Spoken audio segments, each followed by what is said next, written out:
I don't think enough people are aware of just how fucking hardcore gender reveal parties have become. This shit's turning into like the X Games of revealing your baby's gender. For those that don't know, a gender reveal party is when a narcissistic family gets together to throw a little celebration to tell all their friends and family, flex on them the gender of their baby, and they do it in this grand fashion that involves incredibly dangerous stunts. And I just want to go over some of the best ones recently. People are dying at these gender reveal parties. People are getting injured. People are causing $8 million worth of destruction to the world around them just to reveal the gender of their baby. This shit is absolutely wild. These people are like Evil Knievel.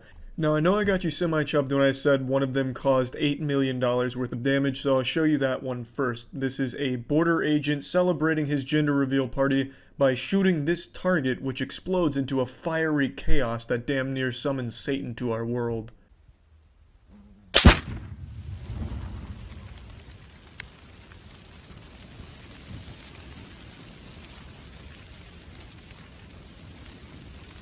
Yeah, that bad boy raged on for 47,000 acres worth of incinerated shit. It actually makes me a bit curious. Perhaps the origin of the California wildfires that just fucking annihilated everything was probably the gender reveal party gone wrong. I bet like a family was getting together to reveal the baby's gender with a fucking flamethrower that shot out blue or pink flames depending on the gender, aimed at an entire fucking oil drum, and then on top of that shooting fireworks into the nearby gas station. It's just hard to believe that these are the ideas people have to like reveal their baby's gender. It doesn't make sense. Unless you're giving birth to fucking Xander Cage from Triple X, your baby's not going to be as hardcore as setting up a 47,000 acre wide wildfire. He's never going to live up to his birthright. And you can't even tell the gender because it explodes into flames so quick. It was a boy, by the way. There was some blue powder that flew off, if you could see that between the inferno. Now this next story sets the gold standard for over-the-top gender reveals. It even caused a death. So the idea was this family built a stand that was going to shoot colored smoke, blue or pink depending on the gender of the child, and they had this whole pyrotechnics display, WWE style, drawn up in their heads, but what they ended up doing was accidentally creating a pipe bomb. So when they lit the fuse, the pressure built up and it exploded the stand, sending metal pieces flying, and it struck one of the women in the head, instantly killing her. So this only served to be a really elaborate tool for assassinating a family member. In Australia, this fast and furious family got together to spew blue smoke out of their car to show they're having a baby boy, and then it all caught on fire. Luckily, no one was hurt in this stunt. However, I wouldn't be surprised if they went back for a round 2, a retry, and that's why Australia's on fire right now. Ready? Come on, we're ready forever.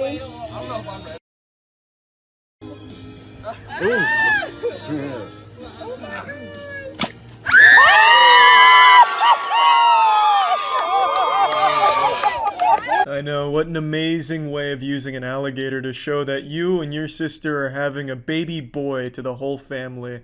Everyone was so happy, so thrilled. No one more happy than the alligator. I mean, how great was it when he chomped into that little blue balloon? Oh, huge moment, and what an incredible way to show the gender of your baby. Now, the most recent gender reveal super hardcore extreme stunt was in Texas when a man was flying his plane and dumped pink shit and then crashed his plane.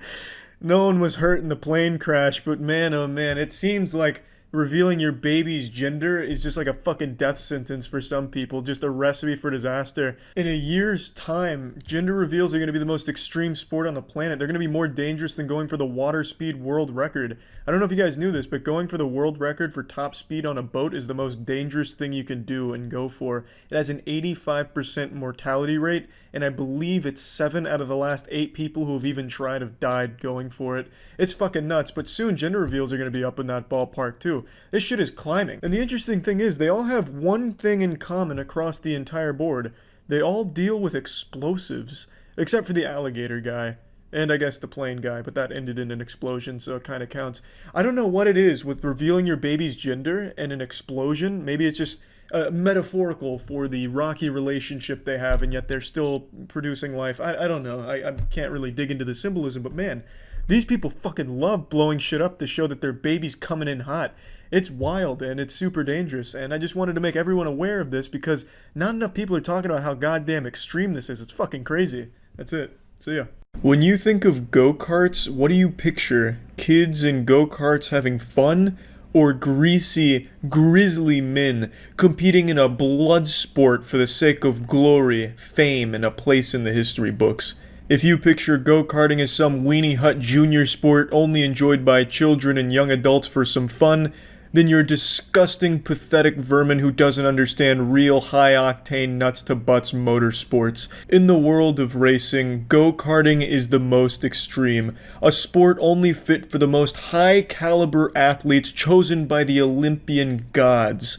And yesterday, during one of the go-karting championships, madness erupted. Chaos engulfed the championship circuit as two drivers really got into a heated battle with countless deaths. They're still trying to get an accurate body count for the amount of corpses they piled up in this feud, which you would expect with stakes as high as the go-karting championship. I'll just go ahead and play the clip for you because it is truly unbelievable stuff here. What's he doing? What is Luca Corberi playing at? Oh, Luca Corberi, what on earth is he doing? I'm sorry, that is absolutely unacceptable. As Kramers makes the move on Bas Lammers, Luca Corberi makes himself public enemy number one. So Slenderman over there that tossed that front bumper in the go-kart track is Luca Corberi, a massive douchebag and insufferable asshole who got very upset at this championship race yesterday because he fucking sucks as a driver who's been stuck in the go-karting league for like a decade now with dreams of making it as an F1 driver, which he is absolutely fucking burned with this right here. And he gets upset because he got into an accident that was probably his own fault, and he's blaming one driver in particular out there, so he throws the bumper, hoping to cause an accident and hurt the kid. Luckily, Luca is bad at everything he does, so he wasn't even able to succeed with that plan, couldn't even sabotage the kart, and in fact, the kid just hits the bumper right back at Luca and hits him in the foot. Hopefully it left a little bruise or something as a constant reminder of his ineptitude. It's just really pathetic stuff. Luckily no one was hurt with this little stunt here, but Luca wasn't done. This isn't where his road rage stops. His insecurities are very deep.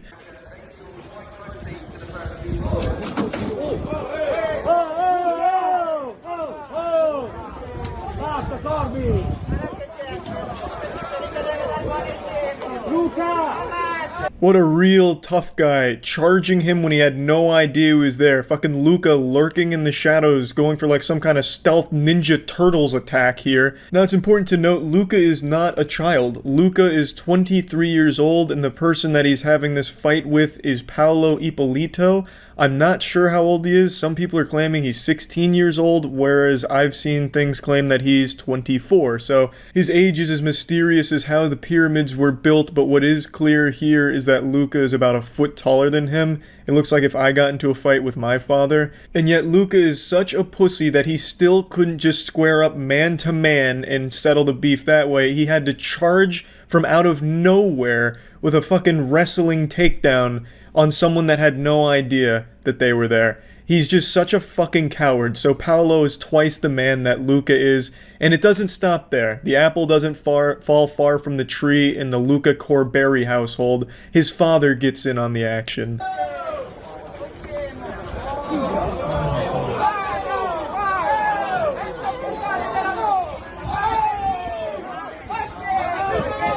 The older man in the coat that comes storming in is Luca Corberi's father, who again goes for a cheap shot on Paolo. It's so fucking pathetic. I know that it's not the Middle Ages anymore and honor doesn't mean anything, but if you're throwing a sucker punch or attacking someone that doesn't even know you're there, you're a giant coward and a huge fucking pussy, and I have no respect for people like that. So basically the Corberi family here in a nutshell. And now I can't show the rest of the video here because it does go on, but Corberi's father throws punches at Paolo, and you have to be a real fucking idiot to throw punches at someone wearing a goddamn helmet, so he definitely probably broke a few fingers there, and he gets it bad. Corberi's father actually gets his ass beat by the pit crew because Corberi's father went even more ballistic than his son, and the pit crew stepped in, and it was a big mess. So overall, I don't know what's going to happen to Luca Corberi, hopefully banned from the sport, as well as his father being banned from any kind of sporting event as like a spectator or whatever the fuck he does. because that shit is absolutely unacceptable. That is absolutely outrageous, and somebody really could have gotten hurt. Luckily, the only people that got hurt were the Corberry family. They started all of this and they walked away, actually the only ones that got hurt, so at least there's some justice there. And yeah, that's really about it. I bet you didn't expect go-karting to be so cutthroat, absolutely brutal, huh? Pretty wild shit. That's about it. See ya. There's a dangerous trend that's only been getting more popular over the last few years. It's far more dangerous than eating Tide Pods or even giving yourself a bleach enema. I'm talking, of course, about gender reveal parties. As I mentioned last month, there was yet another wildfire caused by a gender reveal party gone awry, where they basically burned down all of California and sent California straight to the fucking shadow realm. Also, just a quick follow-up to that story. In the video I made talking about it, I looked into my crystal ball and predicted that it was likely a boy. I went full Nostradamus and accurately called it because it was indeed a boy. Wish nothing for the best for him going forward, and hopefully he can live up to his parents' legacy and even beat their world record for wildfires. Godspeed to ya. But anyway, you'd think an event like that would be a wake-up call to the other fucking idiots that think extreme gender reveal party stunts are a good idea, but it wasn't. Gender reveal parties are still going strong now more than ever, and really I think it just kind of gave them a goal to strive for, to beat that wildfire record. I wouldn't be surprised if Elon Musk, to reveal his next baby's gender, sends one of his rockets into space to redirect an asteroid towards Earth, but paint it pink or blue to reveal the gender to everyone on the planet. If I was running for president, one of the first things I would do is I would make gender reveal parties classified as an act of terrorism, just to completely stop this fucking dumbass trend. Let me go ahead and show you a actual harmless gender reveal party that I came across today.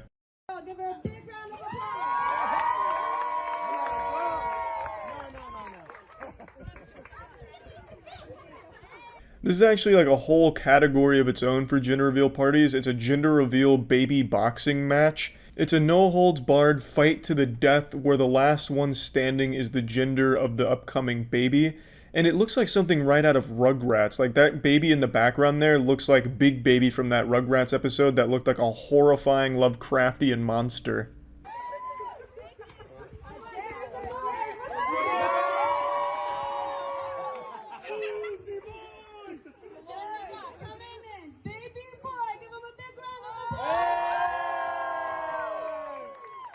The audience is expecting a cute little playful fight, but what they don't realize is it's Conor McGregor wearing that big baby mascot costume, and he's already 15 beers deep, so he's showing no mercy. He's coming out here to break jaws and break the news.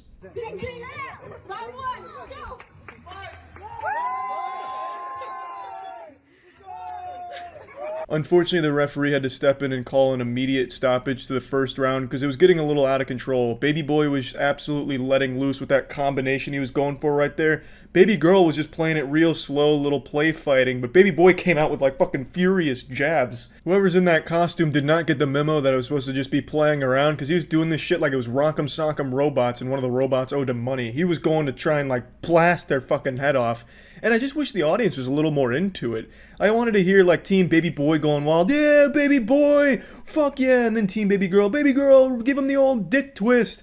I wanted to see blood and teeth flying all over the place. When the smoke had cleared, I wanted the last one standing to really earn it. But unfortunately, the referee wasn't letting it get too wild, even though Baby Boy was absolutely brutalizing her in the first round. Big knockout, big knockout. Big hit, big hit.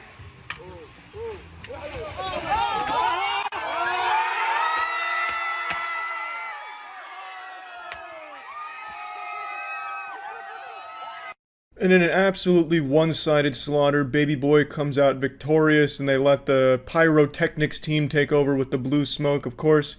And, you know, real thrilling match. And I gotta say, I don't even know the family, but I was so excited and so happy for them to see that I was a baby boy. Like, what a huge deal.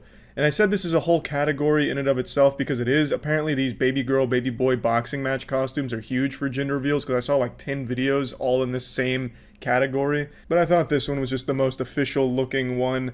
And luckily here, it doesn't seem like, you know, anyone was hurt, and at least nothing was set on fire. But maybe after the video ended, they got out the flamethrower and lit baby girl on fire and then burned down the house behind them and just let the whole neighborhood get incinerated. That's possible, but at least for the video here, it seems pretty harmless. But even still, I'm gonna be the Grinch here and steal Christmas. Nobody fucking cares about your gender reveal parties. No one cares about the gender of your baby. Your closest friends, your closest family members, they can pretend, but you know they don't give a fuck. It's a dumb tradition, it's stupid, nobody fucking cares, especially not the internet. No matter how many brownie points someone tries to score by saying, wow, congratulations, they don't care. So with that being said, let's go ahead and check out another new gender reveal party. Not quite as fun as the boxing match, but at least it's innovative.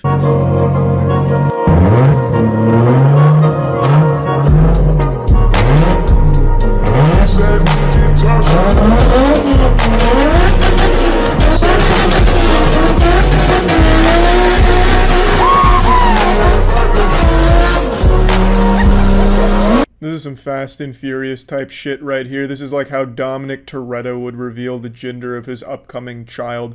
But this is one of the ugliest cars I think I've ever seen. It looks like a septic tank on wheels. And then they painted a little mouth on the side of the car that looks like something only an 8-year-old obsessed with Hot Wheels would think is cool. It's the equivalent of painting flames on your Segway scooter, or placing a skull decal on a golf cart. I don't know how you take a car like this out on the road without feeling some level of shame or embarrassment, unless maybe this car is only used for gender reveal burnouts in a backyard, so at least not many people have to see it.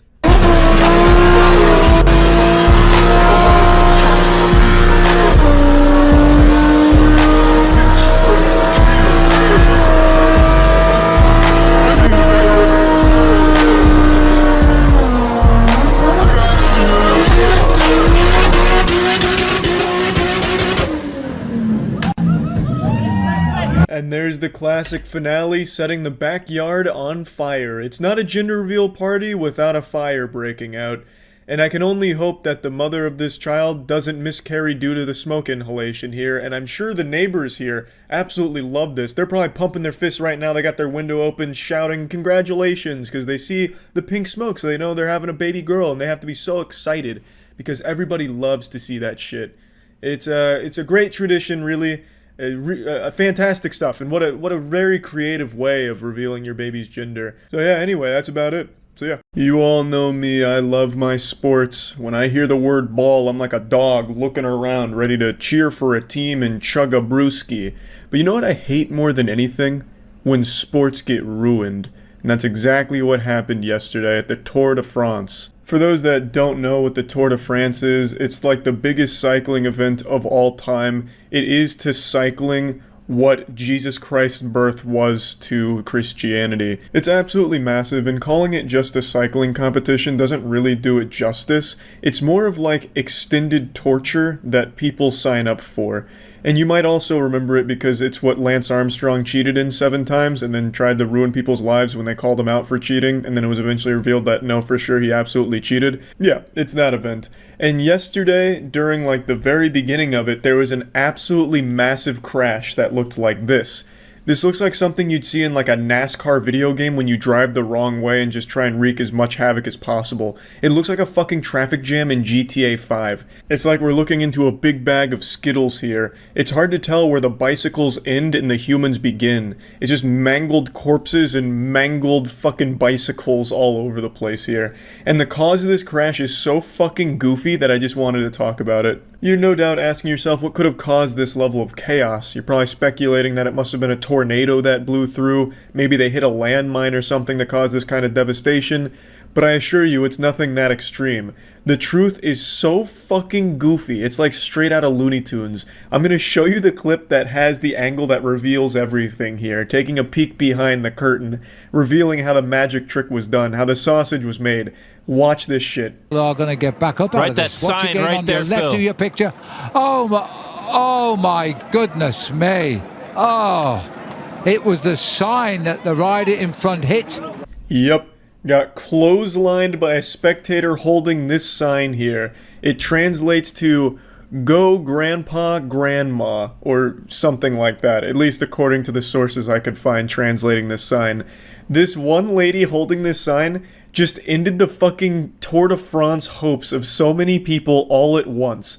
An absolutely remarkable fuck up to a level I've never seen before. Typically when a fan loses control and like ruins their life, it's like streaking at a football game, cocking balls out, and they go to jail for, public indecency exposure or whatever. But this is on such a different level because those people are only minor nuisances. This lady quite literally ruined years and years and years of preparation, hard work, and determination just for her split second of TV time to say "Go Grandpa, Grandma" on a sign.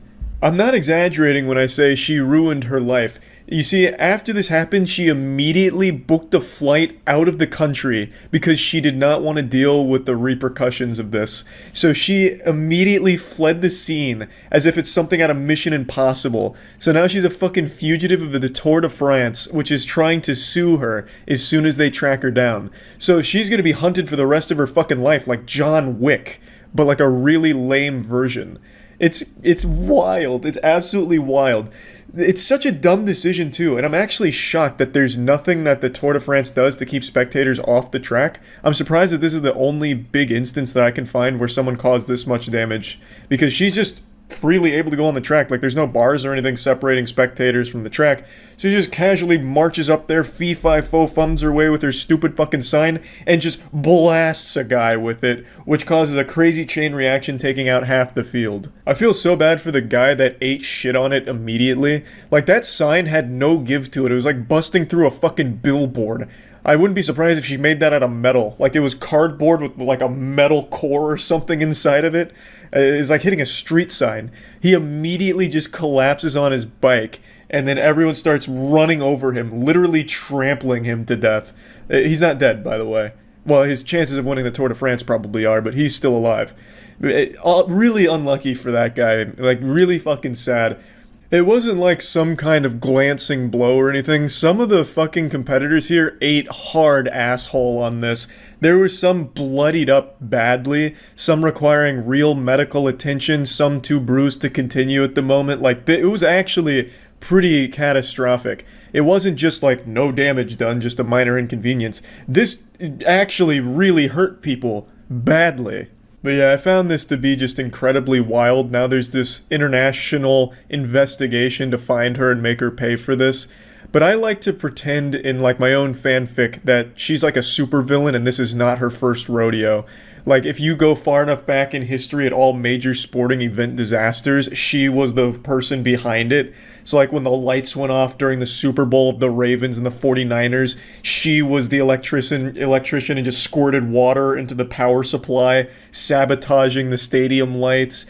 Going back even further, she was the ship captain of the Titanic. Not exactly a sporting disaster, but still all the same. Like, she's just truly a master of catastrophes, and this was just her latest masterpiece. Yeah, but a crazy story. That's about it. See ya. For some reason recently, whenever there's a wildfire somewhere in the world, I get tagged on it on Twitter constantly. It's like I'm treated like Smokey the Bear all of a sudden, and I understand where it comes from. It's because I've talked about all kinds of gender reveal party disasters, and most of those end in a wildfire that ravages the entire fucking state. And I guess since then, people just think I want to be updated on like every wildfire ever, even when it's like a totally normal one. Like, Charlie, did you hear? Lightning struck a dry bush on my farm and started a small fire that lasted 15 feet. It's like, damn. That fucking sucks, but what do you want me to do about it? Drive over there and take a hose to it? Like, I'm not the park ranger. Like, if you're reporting wildfires to me, you're already fucking up. I can't, like, call in the helicopter to dump a bucket of water on it to put the kibosh on it. Like, there's nothing I can do. But, for some reason, I am getting tagged every time a wildfire is reported. But something good did come out of this constant update. I did find information on a wildfire that happened in California from a woman who was trying to purify bear urine, and I found this story to just be a ride, a wild and wacky adventure. The headline here had me asking questions I never thought I'd need to ask myself. Like, where do you even find bear urine in the wild? I'm sure you could buy bear urine off eBay or Craigslist. You could probably buy gallons of bear urine there. But if you're just on a hiking trip like this woman was, how do you just source bear urine Did she get it directly from the dick of the bear? Like the bear just pissed into her open palms like this, so she was cupping it, and then she tried boiling it somehow, like into a pot over a fire. Like there's just so many questions, and I don't have the answers. I'd have to ask her. Like there's only so many ways to do it, because if a bear pisses in the woods and no one's around to hear it, you're never gonna find the piss. And even if you saw a bear taking a leak, it's just going to be like on the ground, like on grass. It's going to be, you can't salvage it. It's going to be mixed with dirt, maybe even shit, grass. Like you can't take that and boil it to drink. And why would you want to drink bear urine? I'm sure there were other places to find liquid. You know, it could have been her own urine. She could have pissed into her own hands, Bear Grylls style, and drank that. Wouldn't even need to boil it. You're just recycling your own recipe. So the headline had me boggled. I felt like I was L in Death Note, and I was trying to piece together this mystery. So obviously I was hooked. My interest peaked. So I read the story, and I don't want to show the woman or give any of her information away, but she was a hiker in the California area, and on her hike she got thirsty. She was a bit parched and found a nearby puddle to drink from. However, she noticed that there was bear urine in the puddle and decided that she wanted to boil it so she could safely drink it without drinking bear piss. This was the first plot hole in this Harry Potter novel that I noticed, because how the fuck are you going to know that there's bear piss in that puddle without you having seen the bears do the act? I don't care who you are or how talented you are at identifying urine in bodies of water, you're not going to just see pee-pee in water. It's just not going to happen. Go to any public pool, you assume that there's hundreds of gallons of strangers' urine in there, but you can't just see it to the naked, untrained eye. So there's no way she knew it was bear urine just by looking at it. I have a hypothesis. It's a working theory. I think what happened is a group of bears saw that this woman was dehydrated and decided to play a prank on her. So they're bad bears, right? They're evil. So Freddy Fazbear and the boys, they take turns peeing in this puddle. They know that she's dehydrated and this puddle is the only puddle for miles, and they're going to ruin it for her. So they're tinkling in there, and she has to watch on in horror, knowing that she's now faced with the decision to either drink bear piss or die. And then the bears, they go do something else, I guess. You know, like, there's no way you go up to a random puddle on your hike and be like, I'm thirsty, but I can tell a bear pissed here. Unless that bear was extremely dehydrated, and then how would you get the genesis of it? How would you know that that urine belonged to a bear? She had to have seen it, and that's a crucial detail that was left out of the reports. How did she know it was bear urine? And how would she even know there was urine in there to begin with? It must have been an extremely dehydrated creature. But anyway, so she gets the water, she wants to boil it. So she tries to start a little fire. She has a cigarette lighter, but she says she's unable to start the fire and then just decides to drink it raw. What a trooper. She just powers through it. She drinks bear piss and then goes about her hike, and then she notices smoke. So she called it in, she called the fire department. They pick her up, and it turns out it created a fire. She was successful, and it created a wildfire that spanned 8,500 acres, I believe. And she's now facing felony charges and could face up to 9 years in prison for it. So that is some expensive bear pee, if I do say so myself. Now, I did find another source that said that there was never a puddle that was mixed with bear urine. They're claiming that she found just a straight up, fucking cornucopia of bear piss that she was trying to boil in order to drink. Her main goal apparently was to hike to Canada, I suppose, but something went awry along the way. She clearly didn't accomplish that goal. She ended up starting another horrifying wildfire that spread very far. And when rescuers did find her and pick her up, she was still dehydrated. So unfortunately, that chugging of bear piss just wasn't quite enough. No essential nutrients to be had there, it seems. Yeah, so I just wanted to share this with all of you, and that's really just about it. So yeah. Life is something very special and mysterious. We develop asshole first in our mother's bellies, and over time, when we're finished baking, Mommy blasts us out of her pussy at a doctor's office, and everyone celebrates yee-haw, destined to live a normal life with normal parents. But then there's some people out there that are born for something much more, and born to extraordinary parents. And how do you know that? How can you recognize when there's a special birth coming up? Well, it's because the parents let the world fucking know by conducting a terrorist attack to announce the baby's gender. I'm talking, of course, about gender reveal parties. Don't let the innocent name fool you. It's a wolf in sheep's clothing. When you hear gender reveal party, start running. Because what they're actually telling you is that you're being enlisted into a fucking war zone if you get invited to a gender reveal party. It's like storming the fucking beaches back in World War II. Like I said last month, because gender reveal party terrorist attacks have become a monthly thing now where people are dying at them, or being maimed, or setting the fucking world on fire with the California wildfires resulting from a gender reveal party. This shit has become an actual plague of egotistical narcissists trying to one-up each other with bigger explosions with blue or pink dust to announce a baby's gender. Gone are the days of just inviting your friends over and then revealing a blue or pink balloon that you pop with blue dust that flies out to announce it's a boy and everyone goes crazy. Oh, it's a boy. That's not what happens anymore. Now, if you go to one of these things, what's likely going to happen is it's going to be some kind of extreme explosion, or they're going to bring in like a death row inmate and shoot them, but they've already pumped their veins full of like colored dye, whether it's blue or pink, so they execute them, and when the blood squirts, it's like blue and it's announcing a boy or something. This shit is hardcore. Like I said in last month's gender reveal party disaster where 2 people died, you are twice as likely to die at a gender reveal party than you are to die by shark attack. That is a real statistic, and if it continues at this rate, gender reveal parties are going to take over vending machine deaths per year. It's coming up there. It's getting up there. And I wouldn't be surprised if at some point you're more likely to die at a gender reveal party than you are in a car accident or something crazy. Like, it's getting wild. It is absolutely on like an extraordinary upward trajectory of gender reveal deaths. So anyway, why am I talking about it? Because again, today, there has been another disaster of a gender reveal party. A family detonated 80 pounds of tannerite at a local quarry, which caused an explosion so huge that it simulated an earthquake and shook 2 different states.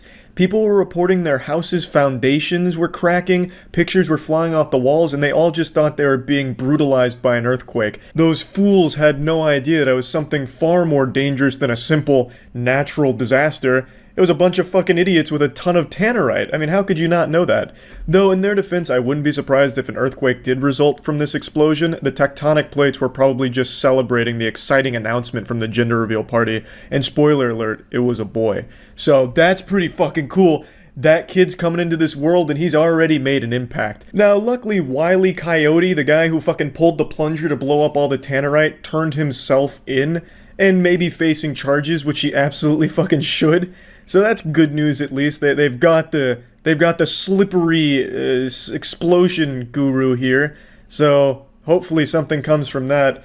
But even if like you break this situation down, 80 pounds of tannerite is so excessive. When you blew that shit up, who was to say that it wouldn't just kill everybody there? You know what I mean? Like, that is such an extreme amount of explosives. Like, the shockwave alone could have caused the carrying mother to have an abortion or something, you know? Like, that was so extreme. I do believe he set the record for the biggest gender party reveal explosion, though not the most damage. Obviously, that record is still held by the family that caused the massive California wildfires a few months back. But still, a good attempt, though I would recommend next time he tries to fire some kind of rocket into space and maybe try and blow up the sun or something like that, like some kind of gamma burst. I'm not really sure, but there's definitely ways to improve this record. I don't think it's going to stand for longer than a month or two at this rate. There's definitely going to be something bigger next month.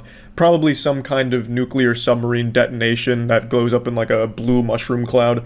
But it definitely was a valiant attempt. I just can't even imagine what goes through their head. No one gets excited for a gender reveal party. Literally no one. When your friends and family go there, they're just pretending to make you feel better. No one gives a fuck. Absolutely not. And the people who care the least are the people on the internet, total strangers, so it's a big waste of time. The only thing people should really be getting excited for is the new U2s, baby.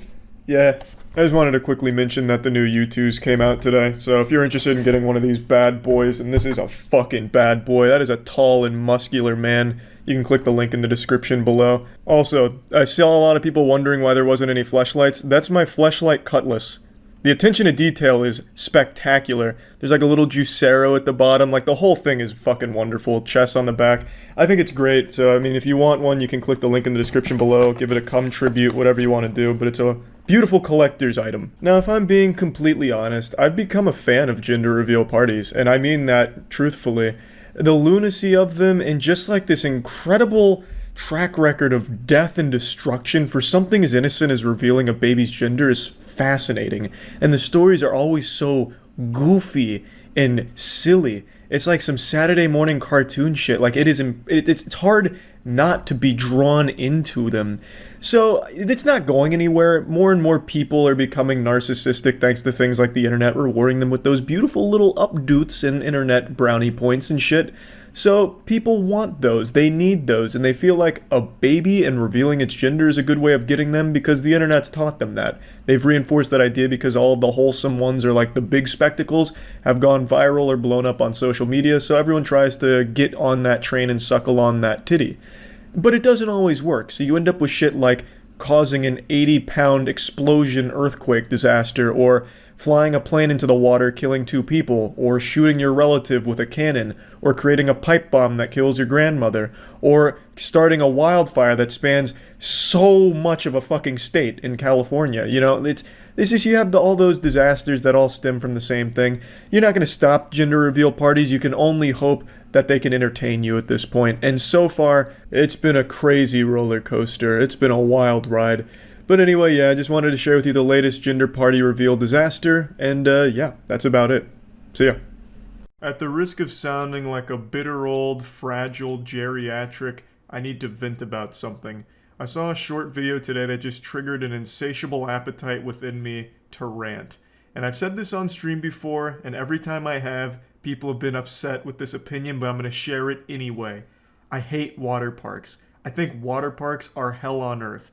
And I don't hate them for the reason you're probably anticipating, which is germs with all the pee, puke, and shit in there from all the kids that go to water parks. I've always hated them because of the slides. Now, I'm not referring to the slides that you go down on an inner tube. I'm talking about the ones where you like cross your arms like full coffin style and go down on your back. That shit has always been extremely painful. It's how I imagine it feels to be trampled during a stampede. There is just barely enough water on those slides to prevent your skin from peeling off on the way down. But even then, it's not enough to make it comfortable, so by the end of it, I always felt like I've been degloved, and I'm gonna stand up and just blood's gonna fall out and my organs are gonna pop out my ass. It is so awful. All the twists and turns are so violent because you're going at like damn near terminal velocity, so you're fucking blasting back and forth against the slide. But even when you're not pinballing around on these outrageous twists, turns, corkscrews, and loops, it is still just so painful because it's not one continuous piece of plastic, obviously, it's divided up, and you feel each and every goddamn bump. So, like, when it's a little uneven, you'll be going through and you'll just hit, like, a fucking pothole and you're popping your L4 vertebrae out of alignment. I hate it. I have always hated water parks, even when I was younger. Like, even before I got, like, old as shit, like, you know, even before I became a fossil, I didn't like water parks because they just hurt. You know, it feels like I get beat up by the football team when I finish a water slide. I've just never completed one of the slides and felt like I had fun. I felt like I went to war and was just pushed over the side of a hilltop and on the way down hit like 5 layers of barbed wire, broken glass, and rocks. I hate it. I've always hated it. And I honestly feel like the people that make these water slides try and come up with just enough safety to keep most people from dying, but still leave enough wiggle room so they can still have some fatalities on there. One of the biggest cases that I recall was a 10-year-old boy got decapitated on a water slide at Schlitterbahn.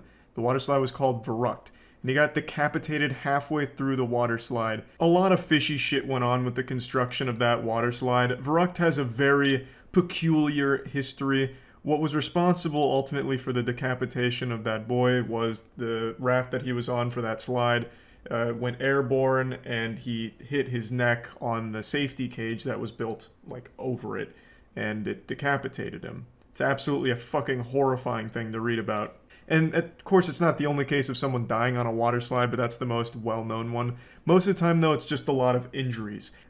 I've never liked it. And today I watched a short video that Jackson sent me where some kids went down, I think it's a potato sack slide, somewhere in the middle of nowhere. I couldn't find any information about where this is, but this slide is absolutely one of the most dangerous things I think I've seen at an amusement park. Again, I have no information on where this ride is or what park it's at, but I think it's safe to say this is like an official place. Like it's a business, not just someone's backyard, because I don't think anyone's going to be able to build this in their backyard. I think anyone can see why this is an absolutely awful design. It looks like it was actually created by a villain to kill as many kids as possible or just injure as many people as possible before it gets shut down. Like it's trying to complete the any percent speedrun record for most injuries associated with a slide. It has all of the worst ideas incorporated into one. So it's obviously very high speed. This is a pretty fast slide, and it's not a water slide. This is like, I think, a sack slide, so I think they're in like a little potato sack or something, and they slide down a giant metal slide.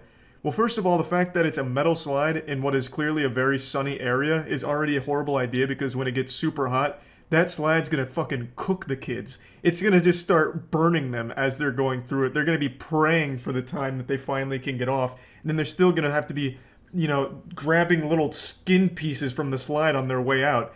They're gonna need like a fucking skin graft by the time they finish this thing once it gets into the summertime.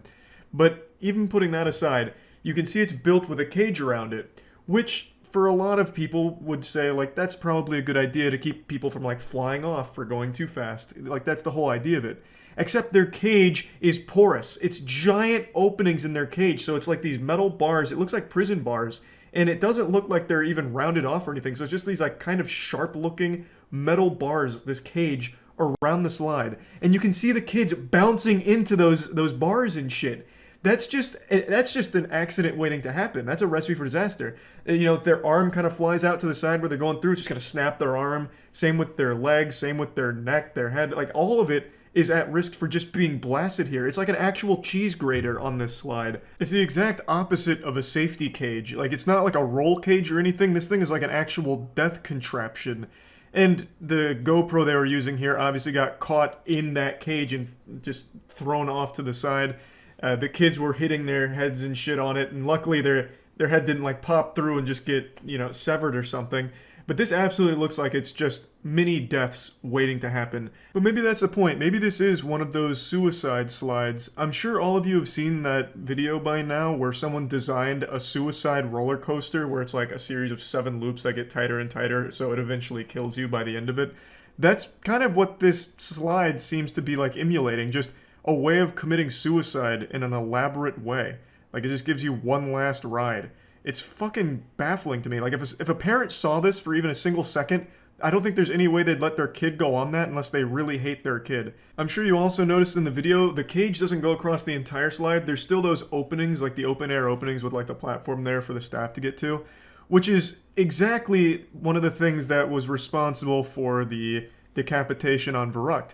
They have the metal cage that goes over the thing, but there's gaps in between it, obviously. So in those openings, like on this ride, there's a very real possibility someone going really fast hits it, catches some air, and then also hits their neck and head on that cage start, which is what killed the boy on Verrucht. So they have literally the same fucking problem as Verrucht did. And I just think that this is a disaster waiting to happen if it hasn't already. Again, I couldn't find anything on this slide, and I looked everywhere. This was posted on like 12 different subreddits, and I checked every single comment on every single post about it, and nobody had any clue where this was.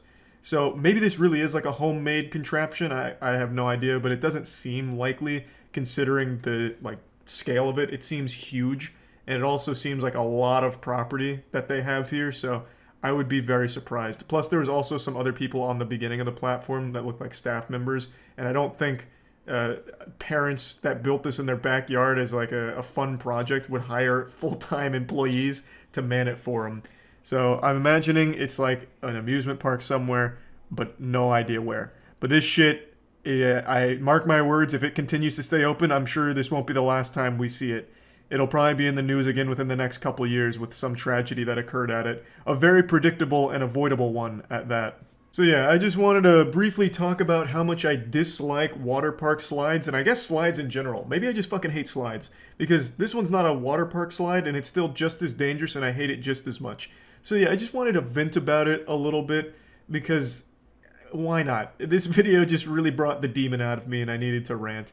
Anyway, that's about it. See ya. Right now, Gwyneth Paltrow is locked in a legal battle that I think has to be the most unhinged court case I have ever had the privilege of watching live. It's such a blessing. It really feels like this is a parody of the legal system, like it's some kind of old college humor skit about how court works, because I just can't believe this is real. Like, watching this Gwyneth Paltrow court case is like experiencing an episode of Psychosis without ever doing any kind of drugs or anything. It's baffling. Before even getting into the actual specifics of it, I just want to, lay the groundwork real quick. She's getting sued by someone named Terry over a ski incident that happened in 2016 where Terry's claiming she ran into him and caused a brain injury as well as other injuries and is seeking damages from that. And Gwyneth Paltrow is saying, no, she's wiggling her finger and saying, that's not what happened, Terry hit me. So now she's countersuing for $1. She's looking for $1 in damages as a result of all of this. So already the case itself is delivering on the goofiness, but what elevates this and brings it to a higher level and turns that dial from goofy, blowing all the way past wacky, and even teetering on silly, is the fact that the two lawyers that are representing them feel like they've never practiced law in their entire life. I wouldn't be surprised to learn this is their first case, or that this is all just one big publicity stunt and these are two actors pretending to be lawyers. This is about 11. She hears, suddenly she sees, and a man comes up right behind her. It's like they begin falling to the right, and he hits down side and his head, and so she's pulling. Now he's like, I know the whole thing. Younger woman, not younger, young. Does that say said? I can't read it. Now, I know it's not exactly fair to do a little supercut here of his explanation of the situation, but if you just watch the whole thing, it's not much clearer. It really feels like he's trying to recall a nightmare he had after taking NyQuil. Like, he's just trying to recall this dream, and he's not getting it across clearly. Like, even my cat was confused. Like, she came in here and jumped up while I was watching this live, and must have overheard some of his explanation, and then immediately just got the fuck away and went over there, and it's been hanging out ever since. The thing is, like, he's presenting like he's nervous. He's actually delivering his side of the situation like I would deliver a class project back in college, where I'm presenting to the class and I've got the butterflies in my tummy, so I'm fumbling all my words, I can't get any of my thoughts out clearly. Like, it just does seem that he has a problem with public speaking, which I've never really seen from a lawyer before. And it's not like his opposing lawyer, his opponent here, in this legal combat is any better. In fact, she seems like she's just more of a fangirl of Gwyneth Paltrow, and all of her questions are just kind of conversation starters for small talk between them. And keep in mind, this lawyer is representing Terry, so she's supposed to be grilling Gwyneth Paltrow and trying to, like, prove that Terry's the one that's telling the truth and he deserves to win the case. But when I listen to her statements, it really just feels like she's, like, internally freaking out because she's getting to meet and talk with Gwyneth Paltrow. It's so weird. Good friends with Taylor Swift? No, Overruled? You're not good friends with Taylor Swift. I would not say we're good friends. We are friendly. I've taken my kids to one of her concerts before, but we don't talk very often. You've never given Miss Swift personal, intimate gifts for Christmas. Your Honor, relevance, or I Staying would just like to a relevance. bench trial. Well, she's just said that she wasn't friends with her, so I'm inquiring on that. I was half expecting this lawyer to then turn around and say, if you give me some free Taylor Swift tickets, I'll go ahead and drop this whole case right now and throw Terry to the fucking wolves here. Like, these interactions don't lead to anything. I tried to get the context on what the fuck the thought process here even was with bringing up Taylor Swift out of the blue, And it's apparently because Taylor Swift also did some kind of lawsuit for like $1 in damages as a countersuit back in like 2017 or some shit. But it's still completely irrelevant to the whole case here. It doesn't really serve a purpose to try and establish a connection between Gwyneth Paltrow and Taylor Swift, because that has nothing to do with getting to the bottom of this ski incident and who's at fault and who should be awarded the damages. Now, while we don't know who's fully at fault for the ski incident right now, I do know that you're at fault for bad fashion choices if you decide to miss out on the new Moist Global Swamp Core line. It's our new swamp wear, very Duck Dynasty-esque, beautiful garbs.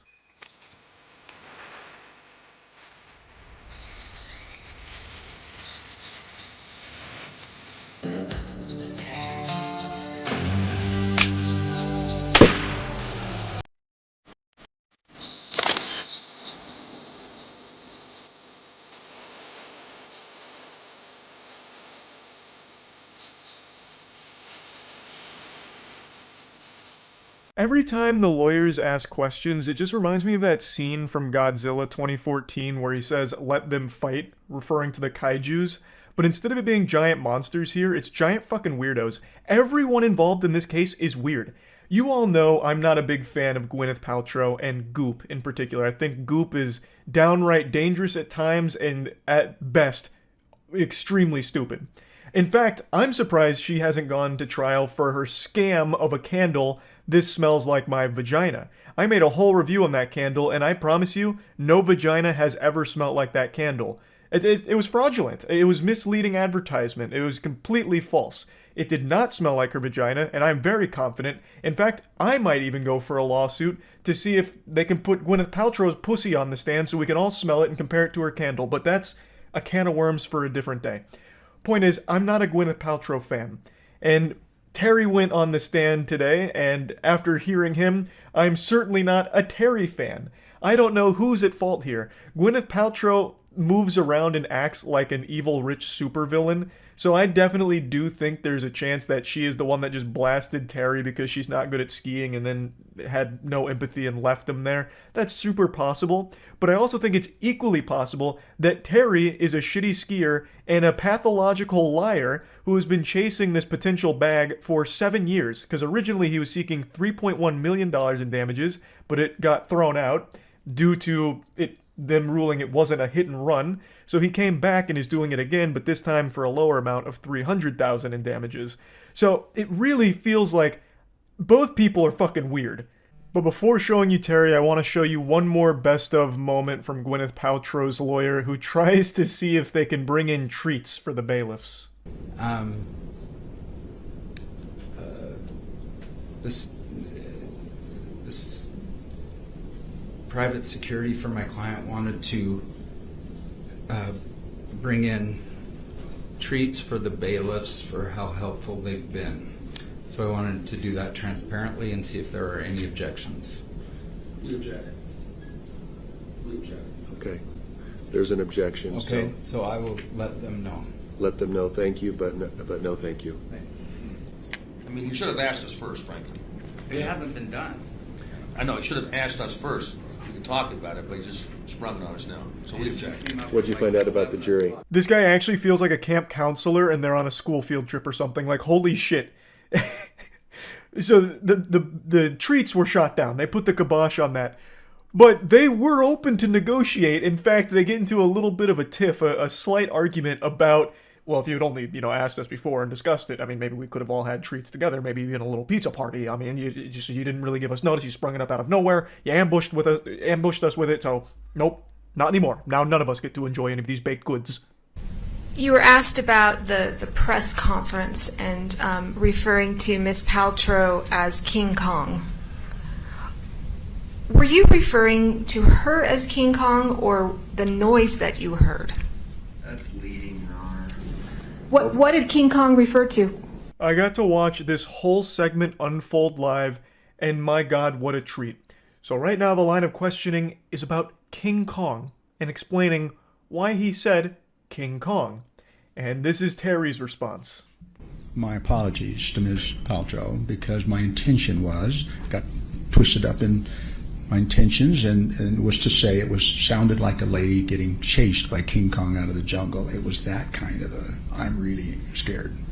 He clarifies that the sound he was hearing reminded him of a woman being chased by King Kong out of the jungle.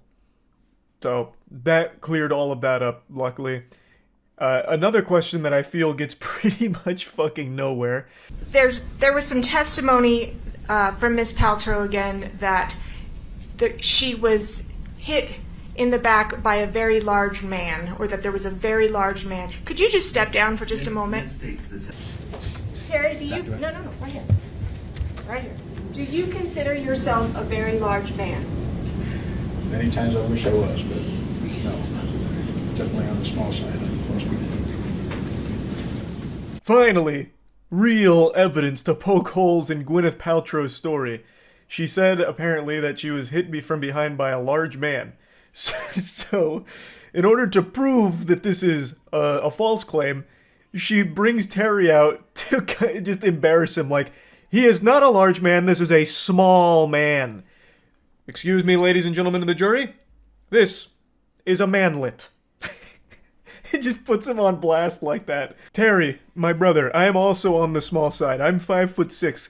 If someone called me out to prove a point that there's no way this whole case is real because Charlie is too fucking short to fit this definition, he's too much of a goddamn hobbit for this to be true, I would have just said, it's not worth it, please. The shame is too much for me to bear. Just let that claim be accurate. Let the large man claim stick. That's fine. We can fight on every other point. Please let the large man stay in the record as truthful. Don't fucking have the jury point and laugh at me because I'm short. Like, good lord, this was...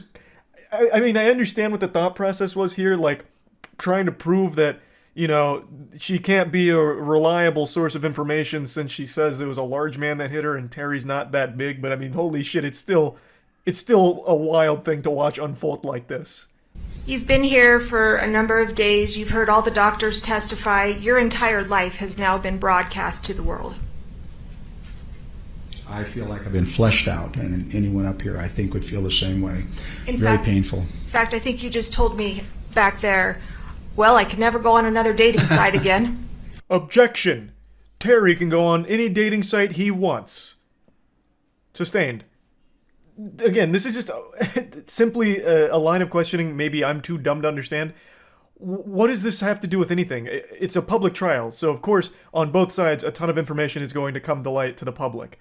So, I'm unsure of where this was supposed to lead. Maybe it was supposed to make people feel, like, bad for Terry, like, on the stand, like, oh, man, you know, this guy, he's had his whole life laid out in front of everyone now, you know, I guess? I'm not really sure, but it just doesn't really seem super pertinent to the actual issue here. Yeah, I'm classifying it as an insult, but it's absolutely ignoring me, ignorance. And that's what it felt like. It's like, what is going on here? This is obviously an issue that someone needs to be accountable for. And if they're never accountable, what are they going to do? They're going to do it again. Now we have the molesting of young children on an island. Your Honor, denial. This is ridiculous testimony. He's talking about... Sustained as to relevance, the last part, the jury should disregard. Now you can see things going a little off the rails here. So the question that brought this section up was, is the lawsuit important to you? Which again is one of those fucking galaxy brain questions, those chess master moves I can't quite process, because fucking obviously the lawsuit's important. He's been pursuing it for years now. I mean, Jesus Christ, clearly it's important. And it led to this situation where he's saying if he doesn't do something, it's just going to happen again, and then it leads to the molesting of children on an island. So that's a lot to take in right there. That's a lot to digest. I think he's talking about the Epstein Island and the Epstein book. I don't know if Gwyneth Paltrow's name was in Epstein's flight logs on his lists, but I certainly wouldn't be surprised if it was. Half of Hollywood was taking trips to Epstein's Island. Bunch of goddamn evil freaks. But I don't understand exactly how we got to that point in this case here. And I also like the statement preceding it that if he didn't sue Gwyneth Paltrow for this, she'd do it again. As if like she's just this absolutely rambunctious villain on the slopes out there that is constantly running into people out there like a fucking pinball. Just actually bulldozing everyone she can, and it's up to Terry to stop her. Put an end to her reign of tyranny on those slopes because she just keeps hitting people. It's as you can see, this whole case, this whole trial is wild. You've said you've shrunk and lost weight since the incident, right? Well, I gained, I ballooned. Now, when we stand you up, you've lost like 15 pounds and shrunk 3 inches, right? Yes or no? I had no idea. I guess yes. I was just a few days ago. You said I was 175 to 80 and 5'8". Remember? I said that not here. Oh, you know what? In this very trial. Overruled. I know why I said that. It's because the VA records weighs you with all your clothes and everything on, and I knew that's what you were reading was what clothes the VA don't reported. give you 3 inches. You with me? Heels do. Did you have heels on? No, not at all. All right. Now the tables have turned again. Phoenix Wright is back, and he's grilling him on a potential lie here, stating that he had said that he was heavier and taller than he actually is, and says that you stated that you were 5'8", but as we've seen today, you're closer to 5'5". How did you lose 3 inches so quickly? That doesn't make any sense. It's not like you set the height setting from wumbo to mini, so what the fuck is going on here? This seems like a lie. And that's kind of the line of question he's going down. The whole thing is just such a weird trial. I feel like half the time they're not even focused on the actual skiing incident. It just goes in all of these completely different directions that you'll never see coming. These plot twists in this trial are wild. And I just wanted to talk about it a little bit because I got to watch a good chunk of it today. And it's something special. So yeah, I just wanted to go over it a little bit. That's about it. So yeah. I have just got to give an update to the wackiest trial that's ever been broadcast. It finally concluded.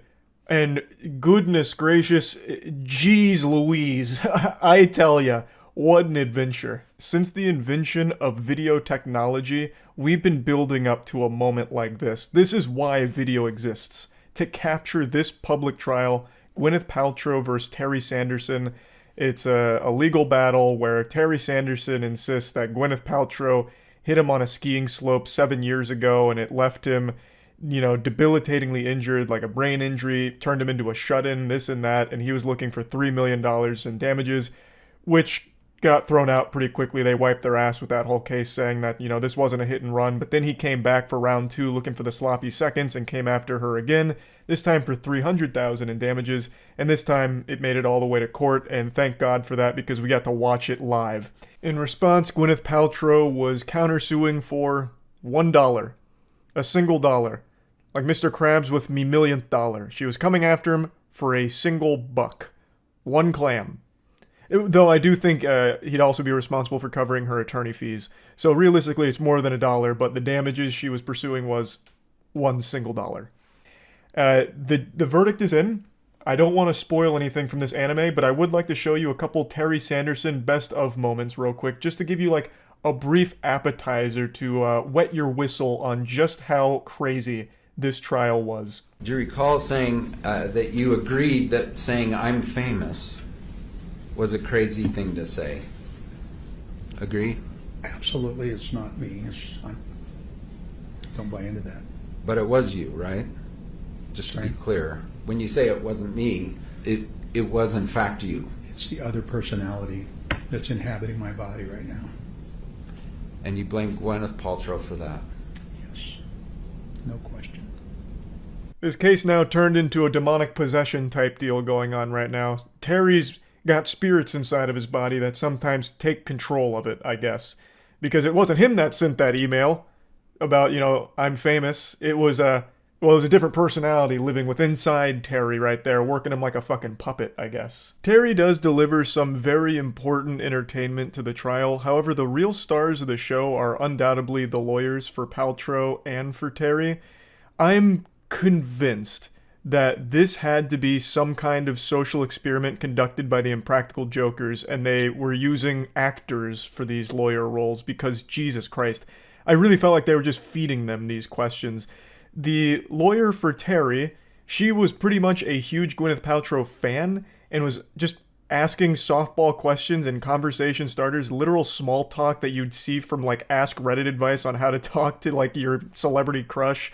And then the lawyer for Gwyneth Paltrow, that man you saw at the end of the clip, that guy I'm pretty sure didn't even know where he was half the time. It was a complete circus. But I want to focus mainly just on Terry, and you'll see why in a little bit. This is obviously an issue that someone needs to be accountable for. And if they're never accountable, what are they going to do? They're going to do it again. Now we have the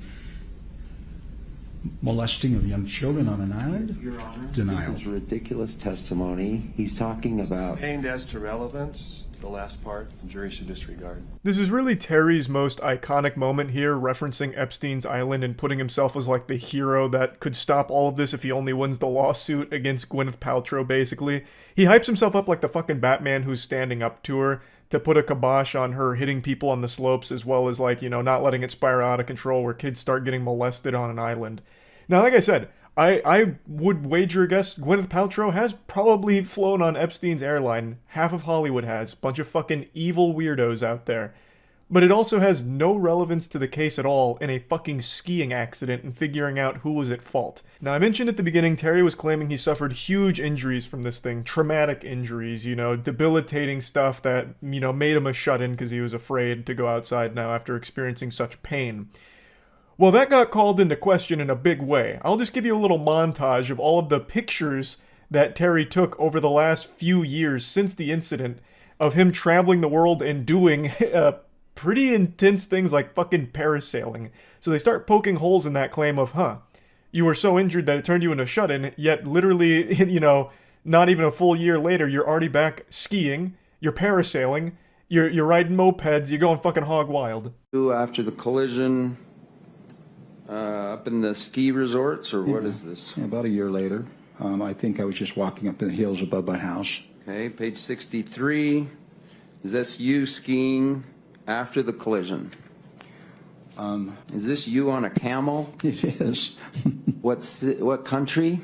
It's Morocco, because the Kia had Morocco heritage. Let's go to 84. Is that you in front of something cool? Yes, one of millions of temples in Thailand. Is that you? It is, yes. Poster boy for fitness at age 75. Would you agree? Driving range, right? Yes. 80. Is this you? Are you in this river cruise, river boat? I believe so. Okay. Yeah. Page 81. Did someone you were with or you go parish sailing? This was in Switzerland. It seems Terry has traveled more than Jackie Chan did in Around the World in 80 Days. Terry has been everywhere and done everything, fucking parasailing. You know, all of that's super cool, but you have to keep in mind, this was post, you know, Armageddon here, where he claimed that ski accident with Gwyneth Paltrow was debilitating, changed his whole life, turned him into a shut-in, left him with permanent injuries, and yet he was still super active doing like physically demanding things, like going skiing again not long after the collision, fucking parasailing. That's a little interesting. So they kind of grilled Terry, and I want to make it clear, it's not like Gwyneth Paltrow did an amazing job either. It's not like her team was like fucking crack shot ace detectives, and it's not like she looked like some kind of genius saint up there or anything. But surprisingly, she looked sane in comparison to the rest of the circus around her, which is crazy because she fucking founded Goop, which is literally one of the stupidest goddamn things on the planet. I will still never get over her, this smells like my vagina candle scam. Very fraudulent, bad business practice there, because that smelled nothing like pussy. And certainly not hers. Absolutely not. But again, she wasn't amazing, but compared to the rest, she did enough. I'll go ahead and show you the verdict now. Paltrow at fault? No. Was Gwyneth Paltrow's fault a cause of Terry Sanderson's harm? Oh, skip that. There's just no response there. Okay. Was Terry Sanderson at fault? Yes. Was Terry Sanderson's fault a cause Gwyneth Paltrow's Did Terry Sanderson's fault cause Gwyneth Paltrow's harm? Yes. comparative fault. What percent of the fault do you assign to Terry Sanderson? 100%.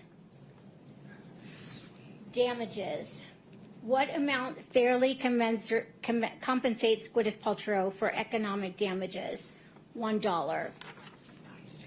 Signed March 30th, 2023. I love how if you listen closely, you can hear a subtle whisper when she says awarded like $1 in damages. Someone goes, nice. Which is fucking cute, I guess. Yeah, Gwyneth Paltrow won the case. Shocker. If you watch this unfold, I think you knew this was coming. This was one hell of a trial. Like, wowee. What a ball game. Now, don't be upset, Terry Sanderson fans. After the trial concluded, he was interviewed outside, and he was in very high spirits. He was even asked about a reality TV show, if he'd be open to something like that. Which, of course, you know, being the humble, not narcissistic gentleman that he is, he said, oh, no, I don't think so. I don't think I'll do a reality TV show. No way. Get out of town.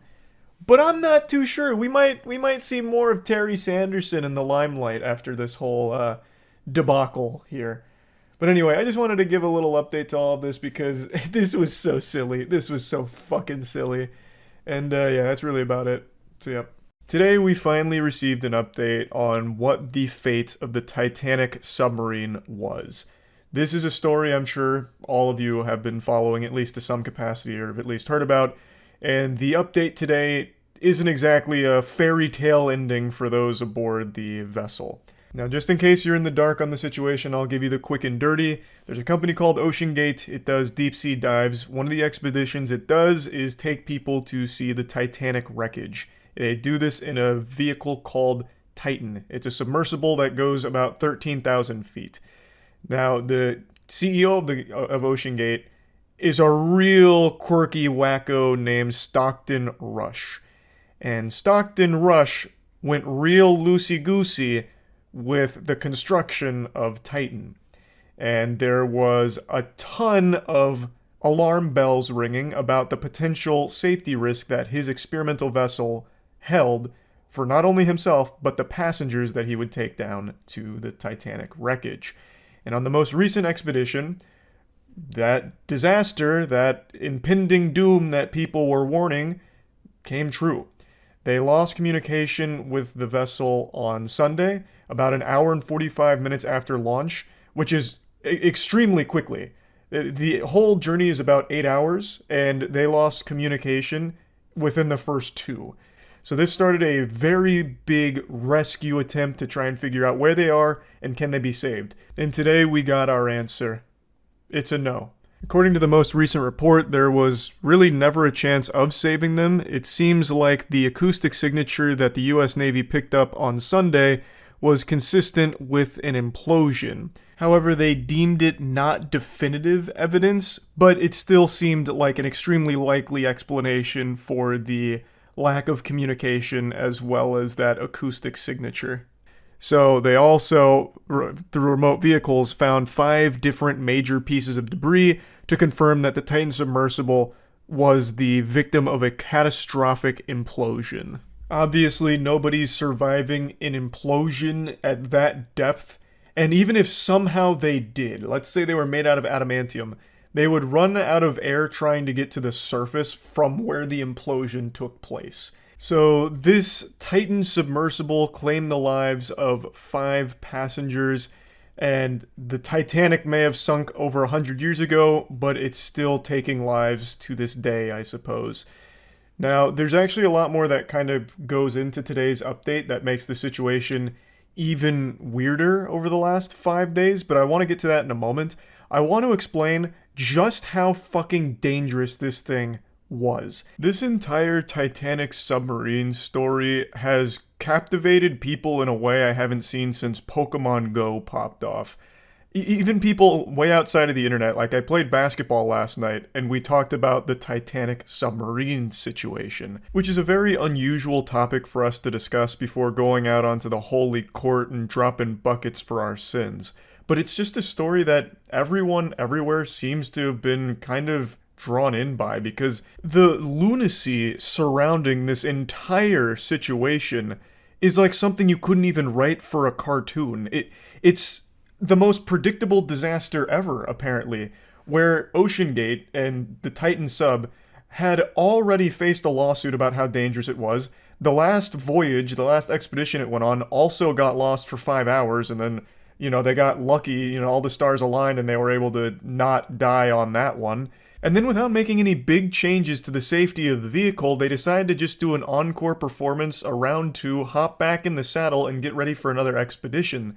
So, the CEO just sounds like an unhinged crazy person who thought he was Jimmy Neutron, who literally whipped this thing up using off-the-shelf supplies from fucking Camping World, which he proudly talks about. Now, of course, the whole thing isn't made from Camping World supplies, but he's very proud of the fact that this is basically an improvised weapon you'd make in Dead Rising, just throwing a bunch of shit together and making it work the best that you can. It wasn't certified by any regulatory body. He had been warned for years about the potential safety risk to everyone on board and was advised not to take people down there since it was so experimental. But the CEO, Rush, really seemed to have a vendetta against safety itself. He was leading a crusade against the idea of, playing it safe. He wanted to take big risks, not only with his life, but the passenger's life as well. He famously called the industry obscenely safe, and talks about how it inhibits innovation and growth, which is such a fucking crazy take. Everything that could possibly be wrong with a submersible or a CEO of a company like this was wrong here. He put a fucking window on the submersible that was rated for 1,300 meters to withstand that amount of pressure, but this fucking thing dives to 4,000 meters. What a crazy miscalculation. You are begging to die with that there. It was only a matter of time. It's fucking crazy. And even there's still so much more. On top of this giant mountain of shit that I've already been spewing out about this, there's still one last little dingleberry I haven't even touched on. He charged $250,000 per seat for this adventure. $250,000 for basically a claustrophobic coffin that goes deep underwater. It's baffling. It is fucking... It's unbelievable that this is real. That's why the story has become such a phenomenon. Now, I briefly mentioned that the confirmation of the 5 dead aboard the Titan submersible today via catastrophic implosion makes the whole situation a little weirder when it comes to its rescue mission, and I want to explain what I mean. Apparently they had this evidence to suggest the implosion as far back as Sunday. Yet, for the last 5 days, we've still been getting updates about the rescue missions and even been being fed like little glimmers of hope that they might be alive and there might be a chance to save them. For example, a couple days ago, there was these reports of banging that they were getting picked up, that they were hearing banging, and they were reporting it as if it could be the passengers making noise to get their attention to try and, basically send up a flare of where they were in the ocean. How the fuck could that be the case if the vessel imploded on Sunday? Was it ghost sailors playing a drum solo? Was it Davy Jones at the bottom of the seabed floor banging pots and pans together? What was the banging noise then? Because again, during, the updates on the situation, everyone was glued to each update and, getting told that there's like this, glimmer of hope, hearing these banging sounds that could potentially be the missing vessel and the people inside making noise. It's just a little odd that they wouldn't come forward like, don't put too much stock in that because we have this evidence here that suggests it's most likely an implosion. And from a couple of sources I read, it seemed like a lot of people behind the scenes kind of already understood that most likely it had imploded. Not necessarily like a mechanical failure or a power failure or something. Whereas the media kind of led people to believe that that really wasn't the case and they were potentially just stranded down there running out of oxygen. Like, Jesus Christ, a lot of these journalists had actual like New Year's Eve ball drop countdowns, an actual doomsday clock ticking down how many hours of oxygen the passengers would have left. Literally just counting down their demise through, lack of oxygen. So if they had evidence that, it was actually an implosion, I don't understand what the point of leading people to believe that they're still there dying slowly and painfully was. That just seems a little odd to me. I don't really get that. I understand that the implosion evidence wasn't definitive, but it still seemed like an extremely plausible explanation that a lot of people seemed to think was probably just the truth of what happened. So I don't know why they wouldn't really be focusing on that, as opposed to like they're painfully slowly dying down there unless we save them. And again, most people knew once this story broke that there was no chance of saving them. The only way they could have been saved is if they somehow floated to the surface somewhere in the area, and it was just a matter of finding where they were on the surface. Because at that depth, 13,000 feet or anything around that depth, there are so little options for a rescue mission. There's not a whole lot that can really be done there. So most people expected they weren't going to be found alive or rescued, but I don't think most people expected the truth to be it imploded on Sunday. Because again, the media just kind of kept leading people to believe that, no, they're probably suffocating down there with lack of oxygen. And also we're getting some banging noises here, so they might still be there struggling right now. So the whole thing is just very odd. And the more and more information that comes out about it, the more and more sad and baffling it becomes. Like, just a few hours ago, it was reported that one of the passengers aboard the submersible, a 19-year-old kid, the son of an extremely wealthy man, had only gone on it because he wanted to do something nice for Father's Day. So he agreed to go on the submersible with his dad, despite being completely terrified of it and not wanting to do it at all himself. He just wanted to be there to be supportive of his dad on Father's Day. And it cost him his life. I still can't believe that anyone would show up to the Titan submersible and actually still get on it. There's a walkthrough CBS did showcasing the Titan submersible and everything about it, and I shit you not, it is literally held together by like fucking bubblegum, popsicle sticks, and toothpaste. Like, on some of the levers, there's actual just duct tape there and Sharpie kind of pointing on what it's supposed to do. Like actual fucking it taped together components, it seems, at some parts. Like, I don't understand how anyone would actually get there and be like, okay, I'm ready. I'm gritting my teeth. Let's get this done. It's just mind-blowing. It's so fucking unbelievable that this ever operated in the first place. This should have never had real passengers on it. James Cameron just did a whole little interview about it because James Cameron is actually an expert in this field. He's done some of the deepest dives ever recorded. He's been very deep in the industry here, this industry here, for a long time. And he kind of weighed in on, like, everyone knew that what Rush was doing wasn't safe. And they never should have had people aboard. It should have been unmanned or less experimental. You know, everyone knew that what he had built here was going to lead to someone's death, and it was just a matter of time. And yet he just kept doing it, just ignoring them. And it cost 5 people their lives, his included. Just a crazy situation overall. Today was, the final update about what's happened to it. So I at least wanted to give everyone closure in case you hadn't heard yet about like what the situation was with the submersible. So yeah, that's really about it. So yeah.